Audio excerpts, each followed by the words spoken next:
Hello guys, मी doctor Prajakta Sanjay Phulkar BMS GOCCS झालेले माझं आणि मी आता सध्या रायगड डिस्ट्रिक्टमध्ये as a community health officer म्हणून काम करते.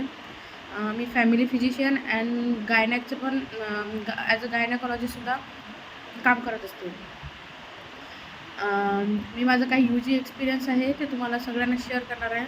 ते तुम्हाला आवडेल नक्कीच, कारण माझी स्टोरी एक इन्स्पायरिंग स्टोरी आहे. ते तुम्ही सगळ्यांनी ऐकावे. तुमच्या पुढील आयुष्याच्या प्रत्येक गोष्टीसाठी ही स्टोरी खूप छान आहे आणि तुम्ही इन्स्पायर होऊन जे काही हरणारे आहेत तर त्यांनासाठी ही स्टोरी एकदम आतून स्ट्रॉंग बनवणार आहे. सर्वात पहिल्यांदा मी सांगायचं की मी आमचं कॉलेज म्हणजे MUPS आयुर्वेद कॉलेज देगाव रिसोड म्हणजे माझं नेटिव्ह प्लेस आणि देगाव म्हणजे आमचं कॉलेज. त्याच्यामुळे कॉलेज आणि घर हे जास्त काही डिस्टन्स नव्हतं माझ्यासाठी.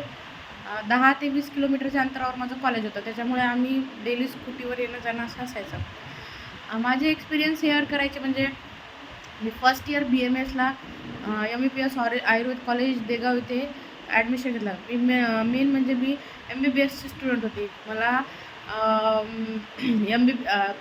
PMTमध्ये 185 मार्क्स होते आणि 12थमध्ये 85% होते. माझा फर्स्ट अटेम्प्टमध्ये नाही लागला, पण माझा थर्ड अटेम्प्टमध्ये MBBSसाठी माझं सिलेक्शन झालं होतं. त्यानंतर मला थोडंसं MBBS जे आहे ते सोडावं लागलं कारण घरात थोडा प्रॉब्लेम पण होता. माझ्या मम्मीला म्हणजे फर्स्टली म्हणजे ब्रेस्ट कॅन्सर होता.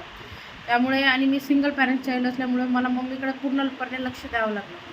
म्हणून मला त्या गोष्टीचा त्याग करावा लागला MBBSचा.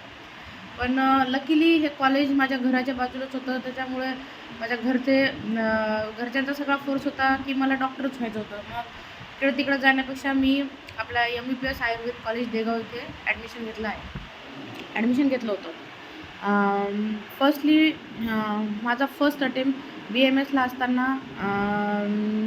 काही ट्युशन्स वगैरे आधी काहीच नव्हत्या, म्हणजे एक्सपिरियन्स काहीच नव्हता. जस्ट होता म्हणजे असंच काहीतरी वाचायचं. मला हे सब्जेक्टच माहीत नव्हतं. द्रव्यगुण, पदार्थ विज्ञान, आयुर्वेद इतिहास याच्याबद्दल काहीच नव्हतं. फक्त संस्कृत एक थोडंसं फार ओळखीचं याच्यामुळं होतं की आपल्याला 10वी आणि 10वी-10thमध्ये 8th स्टँडर्डमध्ये संस्कृत हा विषय होता.